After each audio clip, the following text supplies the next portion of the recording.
할렐루야. 아멘. 오늘 하나님께서 우리에게 주신 말씀은 다니엘 3장 1절에서 12절 말씀으로 세상에서 하나님 없이 살아간다면 라는 제목으로 말씀을 나눌 때 함께 은혜받는 시간이 되시길 바랍니다.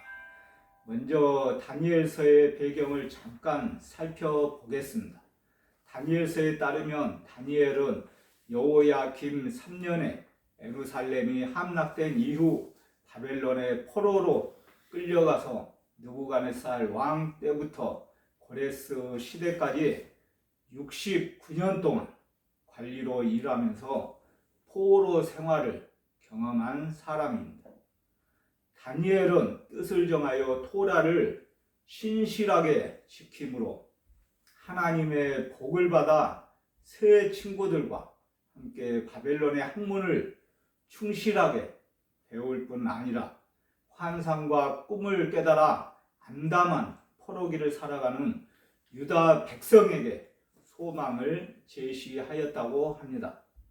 오늘 본문 말씀 3장은 포로 시대를 살았던 다니엘과 새 친구들로 대표되는 디아스포라의 이야기를 함께 나누도록 하겠습니다. 여기에서 디아스포라의 의미는 팔레스타인을 떠나 세계 각지에 흩어져 살면서 유대교의 규범과 생활 관습을 유지하는 유대인을 지칭한다고 합니다. 후에 그 의미가 확장되어 본토를 떠나 타지에서 자신들의 규범과 관습을 유지하며 살아가는 민족 집단 또는 그 거주지를 가리키는 용어로도 사용되었다고 합니다. 사랑하는 동역자 여러분, 본문으로 들어가서 말씀을 나누게 되면 느부갓네살 왕은 하나님의 놀라운 영광을 경험하고 다니엘을 왕궁에 두었지만 자신은 변하지 않았습니다. 다니엘서 2장 47절을 제가 읽겠습니다. 다니엘서 2장 47절을 제가 읽겠습니다. 왕이 대답하여 다니엘에게 이르되 너희 하나님은 참으로 모든 신들의 신이시요 모든 왕의 주제시로다. 내가 능히 이 은밀한 것을 나타내었으니 내 하나님은 또 은밀한 것을 나타내시는 이시로다. 아멘. 이렇게 느부갓네살 왕은 다니엘의 꿈 해석을 듣고 하나님은 왕 중의 왕이라고 찬양하였지만 그 찬양은 찬양으로 끝났고 그 놀라움은 놀라움으로 끝났으며 왕은 이전에 하던 일을 계속 하였습니다. 이후에 당연히 문제는 발생하였습니다. 하나님의 영광을 경험하였지만 자신이 변하지 않았던 왕의 실패를 살펴보면서 우리 역시 이전 모습 그대로 살아가고 있는지 살펴보고자 합니다. 본문 1절을 보게 되면 느부갓네살 왕은 우상을 제작하였습니다. 본문 1절 말씀을 다 함께 읽겠습니다. 본문 1절 말씀을 다 함께 읽겠습니다. 시작. 느부갓네살 왕이 금으로 신상을 만들었으니 높이는 60규빗이요 너비는 6규빗이라. 그것을 바벨론 지방에 두라. 평지에 세웠더라. 아멘. 여기에서 높이는 60규빗이라고 하였죠. 60규빗은 약 28m 정도 됩니다. 여기에서 1규빗은 0.5m, 약 50cm. 그래서 60규빗은 약 28m 정도 됩니다. 그래서 아파트 높이로 따지면 아파트 한 8층, 9층 높이 정도 됩니다. 그 높이의 큰 신상을, 금 신상을 만들었습니다. 그리고 넓이는, 옆에 넓이는 약 3m, 6규빗이라고 하였습니다. 그래서 매우 큰 금 신상을 만들었다고 하였습니다. 이렇게 그 당시 왕이 우상, 다시 말하면 매우 큰 금 신상을 세운다는 것은 그다지 놀라운 일이 아니었습니다. 하나님의 백성조차 사실상 이스라엘의 역사가 시작된 출애굽 때부터 우상을 제작하는 만행을 계속 저질렀기 때문입니다. 그래서 왕의 마음속에는 하나님을 향한 마음이 곧 사라지고 제국과 권력에 대한 번민이 다시 계속 시작되었습니다. 오히려 다니엘이 해몽한 신상에 관한 내용은 자신의 권력을 강화하기에 너무나 좋은 재료로 사용하였습니다. 그래서 그는 다니엘이 전한 하나님의 메시지를 자기 이익을 위해 활용하기로 결정하였습니다. 이렇게 인간은 자기 이익을 위해서라면 하나님의 영광과 찬양마저 이용하는 죄인 중에 죄인입니다. 사랑하는 동역자 여러분, 일본 제국주의는 우리의 민족성을 말살하기 위해 창시 계명과 신사 참배를 강요하였습니다. 민족 고유의 문화를 말살하고자 자신들의 방식을 강요했습니다. 바벨론도 이 두 가지를 모두 활용하였습니다. 본문 2절에서 3절을 보게 되면 느부갓네살 왕은 모든 관원에게 충성을 요구했습니다. 본문 2절에서 3절 말씀을 다 함께 읽겠습니다. 본문 2절에서 3절 말씀을 다 함께 읽겠습니다. 시작. 느부갓네살 왕이 사람을 보내어 총독과 수령관과 행정관과 모사와 재무관과 재판관과 법률사와 각 지방 모든 관원을 느부갓네살 왕이 세운 신상의 낙성식에 참석하게 하매 이에 총독과 수령과 행정관과 모사와 재판관과 법률사와 각 지방 모든 관원이 느부갓네살 왕이 세운 신상의 낙성식에 참석하여 느부갓네살 왕이 세운 신상 앞에 서니라. 아멘. 느부갓네살 왕은 이렇게 모든 관원에게 충성을 요구하였고 제국 안에 섞여 있는 서로 다른 민족들을 융합하는 것을 가장 중요한 정치적 목표로 삼았습니다. 그러나 역사를 통해 알 수 있듯이 그의 인간적 목표와 수단은 실패했습니다. 왜냐하면 세상 나라는 결코 사람과 민족을 하나로 만들 수 없기 때문입니다. 사랑하는 동역자 여러분, 본문 4절에서 7절 말씀을 살펴보면 느부갓네살 왕은 가장 웅장한 장면을 연출함으로써 사람들의 마음을 얻고자 했습니다. 거대한 금신상, 웅대한 평양, 오케스트라와 같은 압도적 분위기, 대중의 집단주의 등 그가 활용할 수 있는 모든 것을 총동원해 충성의 서약을 끌어내고자 하였습니다. 느부갓네살은 이러한 방법을 동원하면 사람들의 마음도 얻을 수 있을 것이라 생각했습니다. 하지만 신상 앞에 절하라는 단순한 명령을 거부하는 사람들이 있었습니다. 세상이 완벽하다고 생각했던 계획은 종종 이렇게 신실한 하나님의 백성에 의해 무너질 수 있다는 사실을 믿으시길 바랍니다. 아멘. 사랑하는 동역자 여러분, 그러나 본문 8절 말씀을 보게 되면 참소하는 자들이 등장해 다니엘의 세 친구를 고발하였습니다. 여기에서 참소의 뜻은 남을 헐뜯어서 죄가 있는 것처럼 꾸며 윗사람에게 고하여 바친다는 의미를 말하고 있습니다.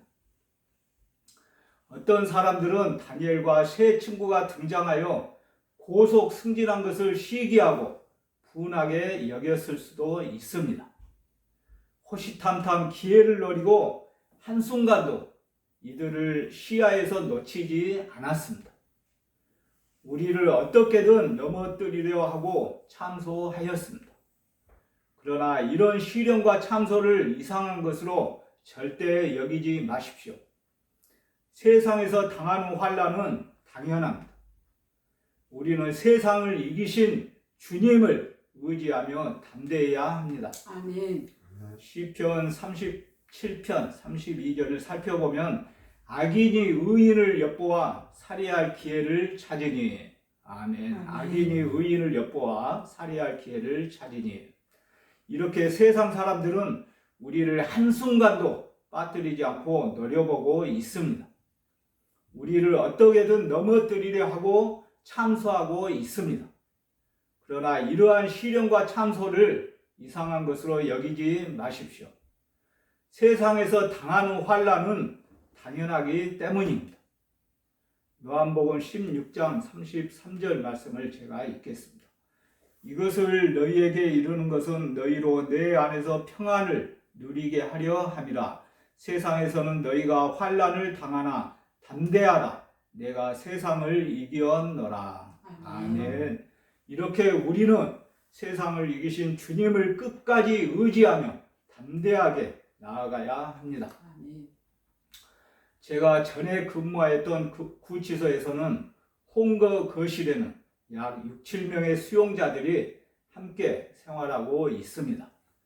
그곳에서 제가 상담하였던 한 수용자가 하루는 얼굴 안색이 안 좋아서 이유를 물어보니 계장님하고 상담을 하고 들어가면 다른 수용자들이 저를 따돌림하고 경계한다고 하였습니다.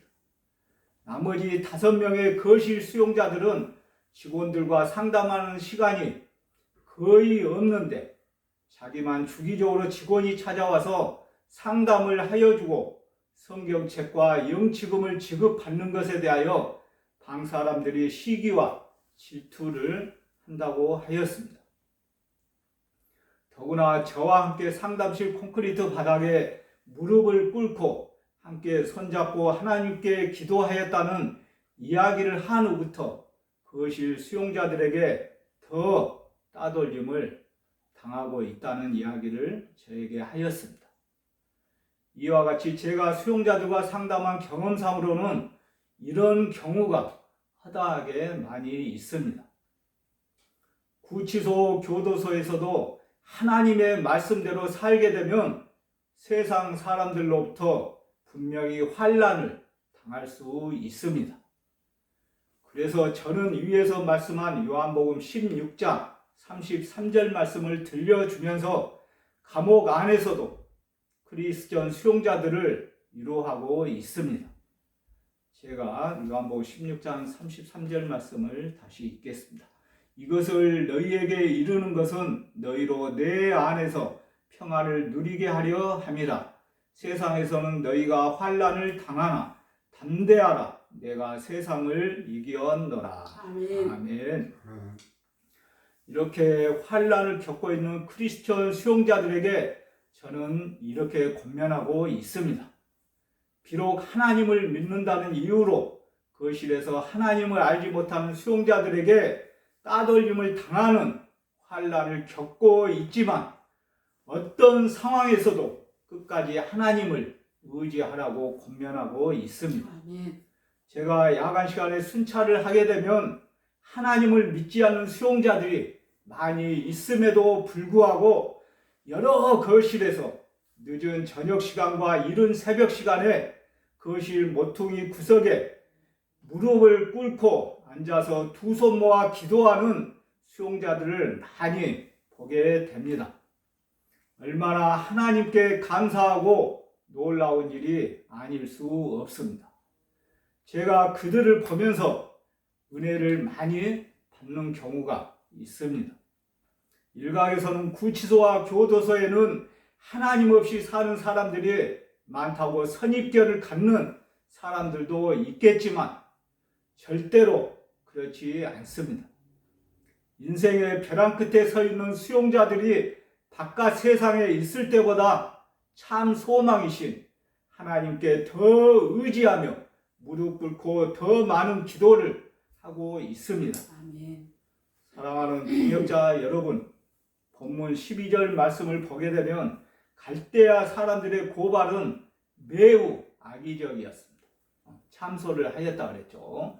그 참소는 매우 악의적이었습니다. 일부러 왕의 분노를 자극하기 위한 문구와 문장으로 참소하였습니다. 다니엘의 세 친구의 행위는 왕이 세운 금 신상에 절하지 않은 것 그 한 가지였습니다. 그런데 왕을 높이지 않으며 왕의 신들을 섬기지 않고 금 신상에게 절하지 않았다고 과장하여 참소하였습니다. 빠져나갈 수 있는 여지를 모조리 봉쇄하고 가장 극한 형벌을 피할 수 없게 올무를 만들었습니다. 우리가 하나님 없이 살아가는 이 세상, 우리를 대적하는 악인이 이렇게 행동하고 있습니다. 사랑하는 동역자 여러분, 말씀을 정리하겠습니다. 세상 왕국의 자기 절대화는 절대 끝이 없습니다. 하나님이 왕을 세우기도 하시고 폐하시기도 합니다. 아멘. 하나님이 왕을 세우기도 하고 폐하기도 하시지만 왕은 자신의 나라를 확장하고 영속화하고 절대화하는 것을 멈추지 않고 있습니다. 이것이 세상 나라의 속성이기 때문입니다. 느부갓네살 왕은 전형적인 세상의 왕으로 하나님의 경고를 들었음에도 불구하고 겸손하지 않고 자신이 세운 나라를 영원하게 만들려는 헛된 계획을 세웠습니다. 이들은 영원히 살고 자신의 능력은 한이 없을 것이라고 착각하였습니다. 그리고 본문 말씀의 모든 과정에서 느부갓네살에게 하나님은 존재하지 않았습니다. 우리가 세상에서 하나님 없이 살아간다면 바로 이런 모습일 것입니다. 그러므로 우리 모두가 추구해야 할 것은 세상의 지위와 권세가 아니라 죽음 앞에서도 절대 흔들리지 않는 믿음이라는 사실을 꼭 기억하시길 바랍니다. 아멘. 할렐루야. 아멘. 네. 기도하겠습니다.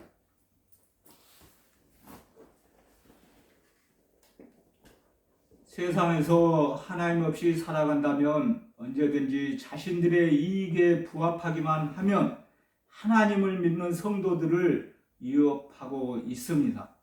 그러나 명심할 것은 하나님을 믿는 성도들은 이러한 위기 앞에서도 신앙을 포기하지 않고 더 철저히 신앙을 견지함으로 위기를 극복하려고 노력해야 합니다.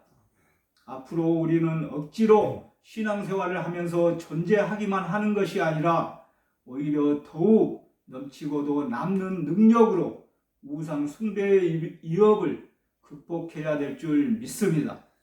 저희 몸된 교정 선교교회 지체들과 전국 교정 시설에 갇혀 있는 형제 자매들, 그들을 돌아보고 있는 교도관, 그리고 윤석열 대통령을 비롯하여 이 나라와 민족, 세계 열방 모두가 어떠한 시간과 환경 속에서도 하나님 없이 사는 사람이 아니라 항상 우리의 신앙과 지조를 지키며 참된 신앙인의 모습으로 살아갈 수 있도록 도와주시옵소서. 의정부 교도소를 비롯하여 전국 교정기관이 코로나19를 잘 극복할 수 있도록 인도하여 주시옵소서. 그래서 전국 교정기관장님들을 비롯하여 모든 직원들과 갇혀있는 형제 자매들 모두가 영육간의 강건함을 회복하여 이 시대에 우리에게 맡겨진 사명들을 잘 감당할 수 있도록 축복하여 주시옵소서. 그리고 이 땅 가운데 살면서 화급한 일 절대 당하지 않도록 도와주옵시고 자연재해를 비롯하여 전쟁과 지진, 총격사고, 전염병, 기근, 차별금지법, 그리고 이태원 참사와 같은 사고를 막아 주시옵소서. 아멘. 예수님 거룩하신 이름으로 간절히 기도드립니다. 아멘. 아멘.